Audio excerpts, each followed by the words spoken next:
Ranch Express Courier Private Limited. Domestic International Cargo. உங்கள் இல்லம் தேடி வந்து கொரியர் புக்கிங் டெலிவரி செய்து தரப்படும். வணக்கம். இன்றைய தலைப்புச் செய்திகள்.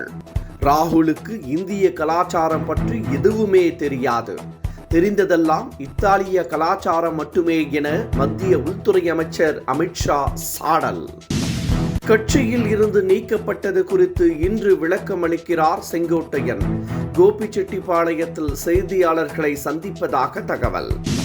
தமிழகத்தில் பீகார் மக்கள் துன்புறுத்தப்படுகிறார்கள் என்ற பேச்சு பிரதமரின் வன்மத்தின் வெளிப்பாடு என சீமான் விமர்சனம்.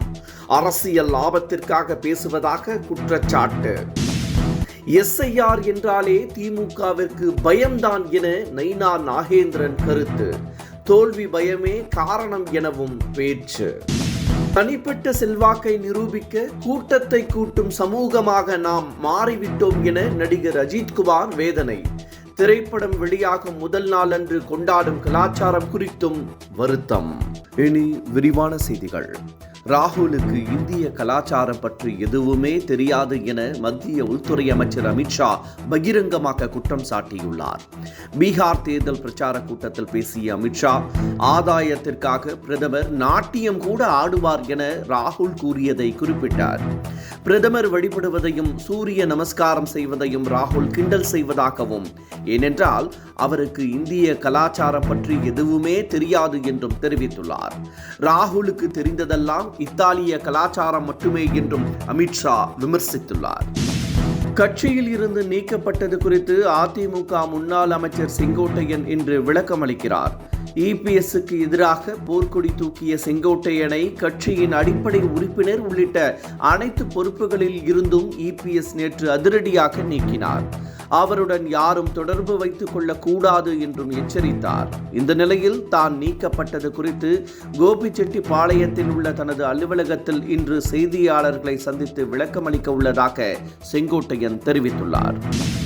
செங்கோட்டையன் நீக்கப்பட்டது குறித்து மற்றவர்களுடன் கலந்து ஆலோசித்து முடிவு எடுக்கப்படும் என ஓபிஎஸ் அறிவித்துள்ளார். அதிமுக ஒருங்கிணைப்பை வலியுறுத்தி இபிஎஸ்க்கு செங்கோட்டையன் கெடு விதித்திருந்தார். ஆனால் இதற்கு இபிஎஸ் எந்த நடவடிக்கையும் எடுக்கவில்லை. இந்த நிலையில் முத்துராமலிங்க தேவர் ஜெயந்தி விழாவில் ஓபிஎஸ், டிடிவி தினகரன், செங்கோட்டையன் ஆகியோர் ஒன்றாக சந்தித்து பேசினர். இதனைத் தொடர்ந்து செங்கோட்டையனை இபிஎஸ் கட்சியில் இருந்து நீக்கியுள்ளார். இதுகுறித்து அடுத்த கட்ட நடவடிக்கை பற்றி விரைவில் முடிவு செய்யப்படும் என ஓபிஎஸ் கூறியுள்ளார். செங்கோட்டையனை அதிமுகவில் இருந்து இபிஎஸ் நீக்கியதற்கு சசிகலா கடும் கண்டனம் தெரிவித்துள்ளார்.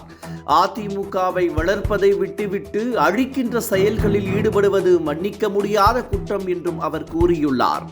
இந்த மனப்பான்மையை திருத்திக் கொள்ளப்பட வேண்டியது என்றும் சசிகலா வலியுறுத்தியுள்ளார். அதிமுக ஒருங்கிணைவதற்கு யார் இடையூறாக இருந்தாலும் அவர்கள் திமுகவிற்கு உதவி செய்பவர்கள் என்றும் சசிகலா குற்றம் சாட்டியுள்ளார். தமிழகத்தில் பீகாரிகள் அச்சுறுத்தப்படுவதாக பிரதமர் மோடி பேசியிருப்பது வன்மத்தின் வெளிப்பாடு என சீமான் விமர்சித்துள்ளார். திமுகவினர் பீகார் மக்களை துன்புறுத்துவதாக மோடி கூறியதற்கு திமுக கூட்டணி கட்சி தலைவர்கள் கடுமையாக கண்டனம் தெரிவித்து வருகின்றனர். அற்ப அரசியல் லாபத்திற்காக தமிழர்கள் மீது வரலாற்று பெரும்பழியை பிரதமர் மோடி சுமத்தியுள்ளதாக அவர்கள் கூறியுள்ளனர்.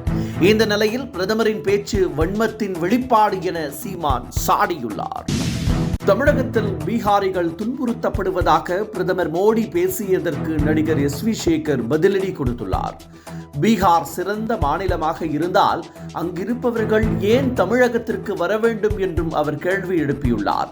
வேணுமென்றால் தமிழர்களுக்கு அங்கு வேலை கொடுத்திருக்கலாமே எனவும் அவர் கேட்டுள்ளார். பீகாரில் பாஜக வெற்றி பெற வேண்டும் என்ற எண்ணத்தில் அங்குள்ளவர்களை உசுப்பேற்றும் விதமாக பிரதமர் மோடி பேசியுள்ளதாகவும் அதை யாரும் பெரிதாக எடுத்துக்கொள்ளக் கூடாது என்றும் எஸ்.வி. சேகர் கூறியுள்ளார். எஸ்ஐஆர் என்றாலே திமுகவிற்கு தோல்வி பயம் வந்துவிடுகிறது என நைனா நாகேந்திரன் விமர்சித்துள்ளார். அண்ணா பல்கலைக்கழக விவகாரத்தில் அந்த சேரை இதுவரை முதலமைச்சர் மு.க.ஸ்டாலின் கண்டுபிடிக்கவில்லை என்றும் அவர் சாடியுள்ளார். 2016 ஆண்டு ஆர்கே நகர் இடைத்தேர்தலின் போது போலி வாக்காளர்கள் உள்ளதாக கோர்ட்டில் வழக்கு தொடர்ந்தவர்கள்தான் திமுகவினர் என சுட்டிக்காட்டியுள்ள நைனா நாகேந்திரன் இன்று எஸ்ஐஆருக்கு அவர்களே எதிர்ப்பு தெரிவிப்பதாகவும் கூறியுள்ளார். ORSL, ORSL Plus, ORSL Fit ஆகிய கரைசல்களை விற்க தமிழக அரசு தடை விதித்துள்ளது. இவற்றை குடித்தால் நோயின் தன்மை மேலும் தீவிரமாகும் என FSSAI தடை விதித்திருந்த நிலையில் அதை தமிழக அரசு ஏற்று உத்தரவு பிறப்பித்துள்ளது. உலக சுகாதார அமைப்பு பெயர் அச்சிடப்பட்ட கரைசலை மட்டுமே விற்க தமிழக அரசு உத்தரவிட்டுள்ளது. மேலும் ORSL கரைசலை கடைகளில் இருந்து பறிமுதல் செய்யவும் அதிகாரிகளுக்கு அறிவுறுத்தப்பட்டுள்ளது. இத்துடன் இந்த செய்திகள் நிறைவடைகின்றன. மீண்டும் பகல் 12 மணிக்கு சந்திப்போம். வணக்கம். என்றும் உங்களுடன் மை இந்தியா. முக்கிய செய்திகளை உடனுக்குடன் தெரிந்து கொள்ள சப்ஸ்கிரைப் பண்ணுங்க, பெல் பட்டனை பிரஸ் பண்ணுங்க.